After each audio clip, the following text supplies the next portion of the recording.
Hello students. Last class से हम लोगों ने फॉल्ट मॉडलिंग स्टार्ट की थी और we discussed about the basic fault models, that is stuck at 1, stuck at 0 for digital systems and short circuit, open circuit models for the analog systems. या कहना चाहिए कि जब आप एनालॉग टेस्टिंग की बात करेंगे तो you will go for short circuit and open circuit designs, and those faults are also known as catastrophic faults. Okay, suppose you have to check the fault at if the short is in between source and the VDD. Source is shorted to VDD, source is shorted to ground. Okay, similarly drain is shorted to VDD, drain is shorted to ground, or if there is any open circuit condition out there in the circuit. So all these faults are under the category of catastrophic faults. इसको हम लोग analogue सब circuit के faults भी बोलते हैं. When we talk about the digital faults, the two conventional model are stuck at 0 and stuck at 1 fault. ठीक है, तो अगर आपका जो पाथ है, जिस पाथ से आप आउटपुट ले रहे हैं, इफ इट स्टक्स एट 0, मतलब अगर वो ग्राउंड से के साथ स्टक हो जाता है, 0 लॉजिक देता है वो. अगर बाइनरी में दो ही चीजें होंगी ना, 1 या 0, तो irrespective of the principle of the circuit, or the property of the circuit, if it is giving, that path is giving the consistently output as a 0, then you say that the that particular digital path is stuck at 0. And similarly, if it is giving continuously the output as 1, तो आप बोलेंगे कि वो जो path है, वो digital particular path है, वो किससे स्टक हो गया है? 1 से स्टक हो गया. ठीक है, या स्टक एट 1 हो गया है, VDD के साथ स्टक हो गया. तो इस तरीके से ये सारा जो कहना चाहिए कंसेप्ट डेवलप हुआ है टेस्टिंग के रिस्पेक्ट में. वैसे अगर देखा जाए तो VLSI सिस्टम टेस्टिंग एक बहुत वास्ट सब्जेक्ट है, बहुत वास्ट सब्जेक्ट है. इसमें बहुत सारे कंसेप्ट हैं, बहुत सारी चीजें बताने के लिए, बट लिमिटेशन जो है हमारा वो है कि टाइम भी हमको लिमिटेड मिलता है और हमको सारी चीजें डिस्कस भी करनी होती है. तो जो बेसिक प्रिंसिपल्स हैं, जो that are not only important for your exams also, but it is also important for your understanding as a VLSI engineer, कि आपको पता होना चाहिए जो बेसिक चीजें. तो वो सारी चीजें हम लोग कवर करेंगे जरूर. ठीक है, सो आज थोड़ा सा आगे जाते हैं और डिस्कस करते हैं कुछ इंपॉर्टेंट और एस्पेक्ट्स के बारे में. तो observability, the observability of a particular circuit node is the degree to which you can observe that node at the output of an integrated circuit, that is the pins. ठीक है, तो observability का मतलब क्या है? किसी भी पर्टिकुलर नोड की जो है ऑब्जर्वेबिलिटी अगर आपको डिफाइन करनी है, तो किसी भी पर्टिकुलर नोड के लिए कैसे डिफाइन होती है? The degree to which you can observe that node at output of an integrated circuit. कितने पिन हैं जिसको आप ऑब्जर्व कर पा रहे हैं, इससे आपको ये पता चलेगा कि आप आउटपुट को, क्या वहां पे 2 पिन है, वहां पे 3 पिन है, वहां पे 4 पिन है. तो इस तरीके से आप डिफाइन करेंगे उसके ऑब्जर्वेबिलिटी को, सर्किट के उस पर्टिकुलर नोड की ऑब्जर्वेबिलिटी को. ठीक है, this metric is relevant when you want to measure the output of a when you want to measure the output of a gate within a larger circuit to check that it operates correctly. ठीक है, ये matric तब relevant होता है जब आप जो है किसी गेट के आउटपुट को, एक लार्जर सर्किट, एक बहुत बड़ा सर्किट है, उस सर्किट में से आप किसी पर्टिकुलर गेट के आउटपुट को ऑपरेट करना, आप चाह रहे हैं कि वो ठीक से ऑपरेट कर रहे हैं कि नहीं, वो चेक करना चाह रहे हैं. तो उस समय पे ये काम आता है. Given the limited number of nodes that can be directly observe, it is the aim of good chip designer to have easily observed gate outputs. Okay, we are having the limitation. ऐसा तो नहीं कि आप जो है आपके entire circuit में आप कहना चाहिए कि आपके पास पूरे के पूरे नोड एक गेट के लिए अवेलेबल हो, ऐसा तो नहीं है. बट फिर भी डिजाइनर, जो अच्छा चिप डिजाइनर है, वो ये कोशिश करता है कि हर एक गेट का जो आउटपुट है वो इजीली ऑब्जर्वेबल हो, उसके अक्रॉस जो अवेलेबिलिटी ऑफ पिंस है वो इतनी तो सफिशिएंट हो कि आप उसके आउटपुट को ठीक से ऑब्जर्व कर सकें. Adoption of some basic design for test techniques can add tremendously in this respect. Okay, ideally you should be able to observe directly or with moderate indirection every gate output within an integrated circuit. you may have to wait for a few cycle. Okay, so आप directly या तो दो तरीके हो सकते हैं, आपका जो आउटपुट है या तो वो डायरेक्टली ऑब्जर्वेबल हो, और अगर वो डायरेक्टली ऑब्जर्वेबल नहीं है तो कम से कम इनडायरेक्टली उसको हम ऑब्जर्व कर सकें कुछ देर के लिए वेट करके, फ्यू साइकिल्स का वेट करके, कि भाई उसका आउटपुट आपको लेकिन ऑब्जर्वेबल होना चाहिए उस पर्टिकुलर गेट का जिसको आप जो है टेस्ट करना चाह रहे हैं। ठीक है, अब यहाँ पे इसके पहले एक लाइन लिखी है, adoption of some basic design for test techniques. ऐसी टेक्निक्स आप डिजाइन कीजिए टेस्ट करने के लिए जिसमें अगर ऐसा लगता है आपको कि वो गेट का आउटपुट अगर ऑब्जर्वेबल नहीं है तो वो उस गेट के आउटपुट को ऑब्जर्वेबल बना दे। ठीक है, while at one time this aim was hindered by the expense of extra test circuitry and a lack of design methodology, current processes and design practice allow you to approach this ideal. Earlier जब ये observability को देखा गया, उसको practice में लाने की कोशिश की गई, तो वहां पे प्रॉब्लम क्या आई कि इससे सर्किट की जो कॉस्ट है वो बढ़ जाती है, क्योंकि भाई ज्यादा पिंस होंगे, है ना, और कहना चाहिए जहां पे ज्यादा पिंस होंगे और अगर आप एक्स्ट्रा डिजाइन लगाएंगे उसको टेस्ट करने के लिए तो ऑब्वियसली वहां पे जो सर्किट की कॉस्ट है वो जरूर इंक्रीज होगी। तो शुरू में इसको क्या किया गया, अवॉइड किया गया, लेकिन बाद में जैसे जैसे प्रैक्टिस कहना चाहिए आईसी डिजाइनिंग की आई, कहना चाहिए मॉडर्न टेक्नोलॉजी जैसे इंट्रोड्यूस हुई, वैसे वैसे ऑब्जर्वेबिलिटी को भी क्या किया गया, पुश किया गया। ठीक है, तो next is controllability. The controllability of an internal circuit node within a chip is a measure of the ease of setting the node to a 1 or to a 0 state. किसी भी नोड को आप 1 पे सेट कर दें, logic 1 पे, उसको अगर इसके टर्म्स में डिफाइन करना चाहेंगे वोल्टेज लेवल में तो VDD, और अगर आप उसको 0 पे सेट कर दें वोल्टेज लेवल के टर्म्स में ग्राउंड पे, तो आप बोल सकते हैं कि आपका डिजाइन कंट्रोलेबल है। This matrix is of importance when assessing the degree of difficulty of testing a particular signal within a circuit. ये मैट्रिक तब important हो जाता है when you are assessing the degree of difficulty.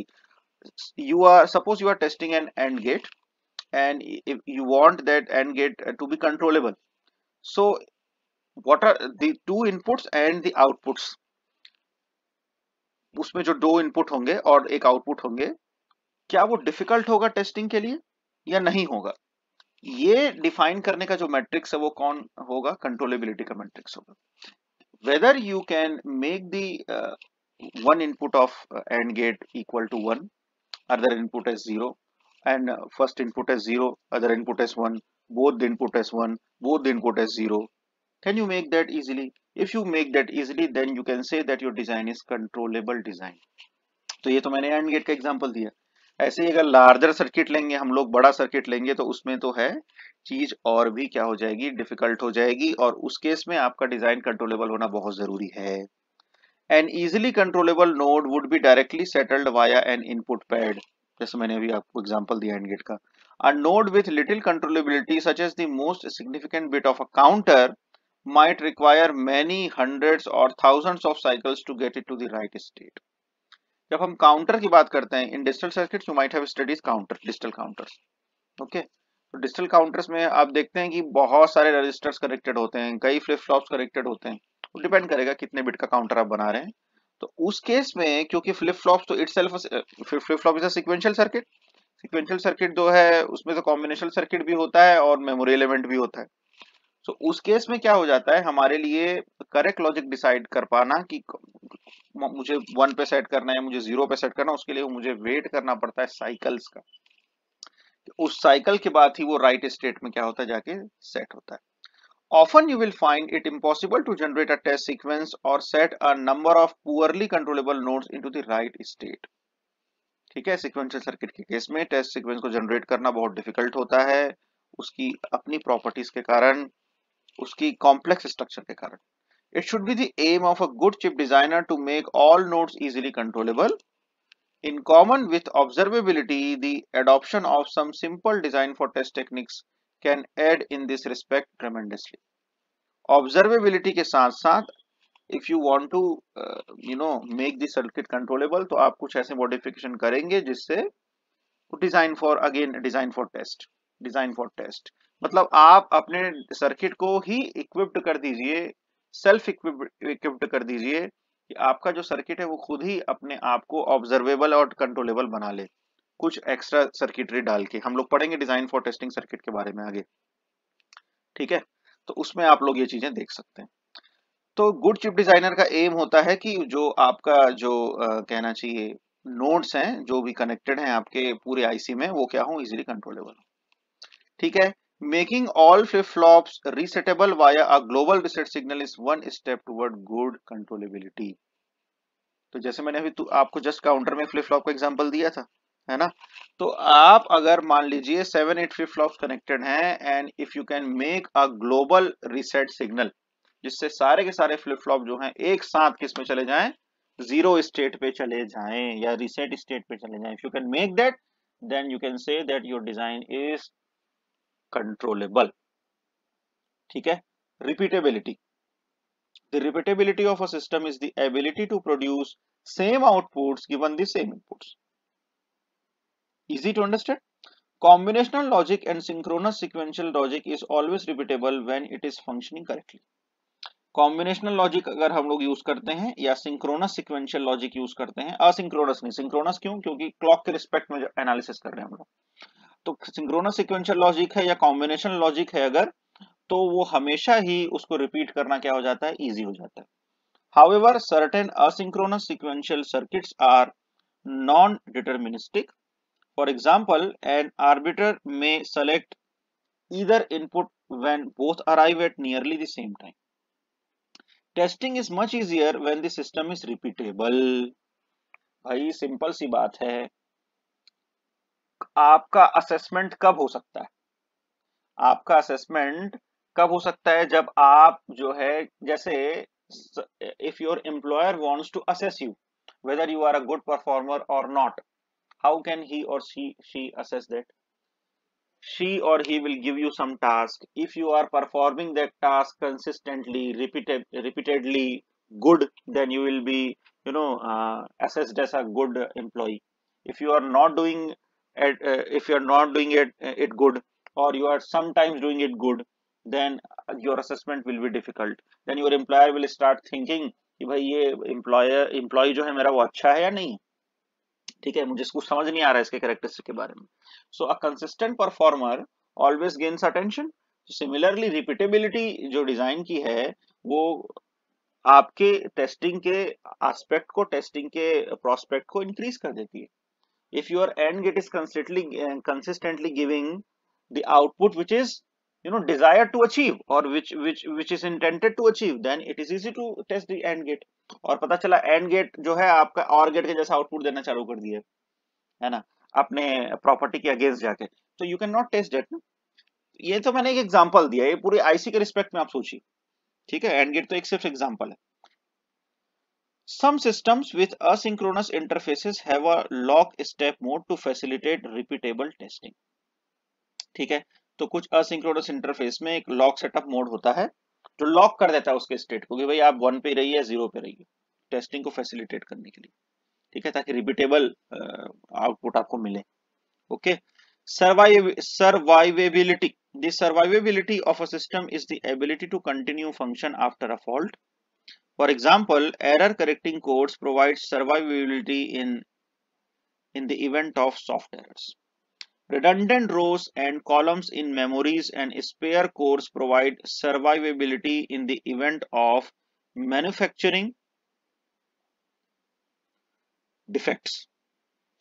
अब survivability का मतलब ये हुआ कि सर्वाइवल होना चाहिए।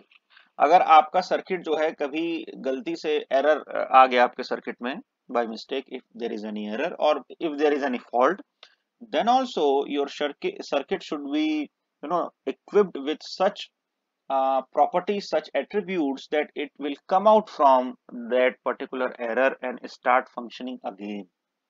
तब आप कहेंगे that you are that your circuit is survivable. Similarly, in our day-to-day life, lots of problem come to us, and if we can come out with that problem, with a solution, then we can say that we are surviving. और अगर हम उसी में फंस जाएंगे तो आपकी survivability क्या हो जाएगी, डिक्रीज हो जाएगी. Similarly in case of the IC design, if you are investing lots of money to design a particular IC, then it has to be survivable. So whatever may be the condition, whatever may be the error, you have to detect, or your IC is equipped with such properties that it can be detectable, the error can be detectable and can be retrieved and can be cured at the same time. Then you can say that your IC is survivable. So adaptive techniques provide survivability in the event of process variations. Some survivability features are invoked automatically by the hardware, while others are activated by blowing fuses after manufacturing test. ठीक है. सो manufacturing test के बाद जो है आप जो है उसको सर्वाइवेबिलिटी को चेक कर सकते हो, है ना. और कुछ फीचर जो है वो हार्डवेयर में ही इनबिल्ट किए जाते हैं, ठीक है, जिससे आपका जो सर्किट है वो क्या रहे, सर्वाइवेबल रहे. मतलब आप समझ लीजिए कि जैसे मान लीजिए सर्किट में कुछ सप्लाई की प्रॉब्लम है, तो आपको कुछ ऑल्टरनेटिव वहां पे हार्डवेयर में कुछ पाथ देना पड़ेगा जिससे आप आपके सर्किट को सप्लाई दे पाए. भाई आप इतना महंगा सिस्टम डिजाइन करें, you are designing a computer system, a chip, and suppose a supply gets failed there, or you are not getting the ground logic there, and if you say just because of that your entire system gets down, then what is the use of the engineering logic? So आपको कुछ alternative path और alternative arrangement तो देना पड़ेगा जिससे आप क्या कर सके हो, सर्वाइवेबिलिटी को इंक्रीज कर सके. ठीक है. Next is fault coverage. A measure of goodness of a set of test vectors is the amount of fault coverage it achieves. That is, for the vectors applied, what percentage of chips internal nodes were checked? कितना cover कर पा रहा है वो internal nodes को chip के, ये होता है fault coverage. Conceptually, the way in which the fault coverage is calculated is as follows. कैसे करते हैं देखते हैं एक बार. Each circuit node is taken in sequence and held to stuck at zero. Zero पे held कर देते हैं. And the circuit is simulated with the test vectors comparing the chip outputs with a known good machine. मतलब एक reference output है और आपने एक अपने सर्किट को जीरो पे टेस्ट किया और उस रेफरेंस आउटपुट के साथ आप उसको कंपेयर करा रहे हैं. A circuit with no nodes artificially set to 0 or 1. A circuit with no nodes artificially set to 0 or 1. वही होगा रेफरेंस. मतलब आप उसको 0 या 1 पे सेट नहीं कर रहे हैं, वो अपने आप ही उसका एक लॉजिक है. उस 0 या 1 जो है वो आप सेट नहीं कर रहे हैं, आप उस नोड को यू आर मेकिंग इट 1 और 0 जिसको आप टेस्ट करना चाहते हैं, और आप उस गुड मशीन को जिसको मैं बोल रहा हूँ रेफरेंस पॉइंट या रेफरेंस मशीन, उससे आप उसके स्टेट को क्या कराते हैं, कंपेयर कराते हैं. ठीक है. When a discrepancy is detected between the faulty machine and the good machine, the fault is marked as detected and the simulation is stopped. This is repeated for setting the node to 1 also. इसको stuck at 1 बोलेंगे. In turn, every node is stuck at 1 and 0 sequentially. The fault coverage of a set of test vectors is the percentage of total nodes that can be detected as faulty when the vectors are applied. Suppose you are applying a test vector, आप test vector apply कर रहे हैं 1 0 0 1 0 1 1 0, ऐसा binary sequence आपने दिया हुआ है और आप नोड्स को सिक्वेंशियली 1 0 1 0 1 0 पे stuck at 0 stuck at 1 stuck at 0 stuck at 1, you are making it 0, you are making it 1, and you are comparing it with the reference logic, reference data.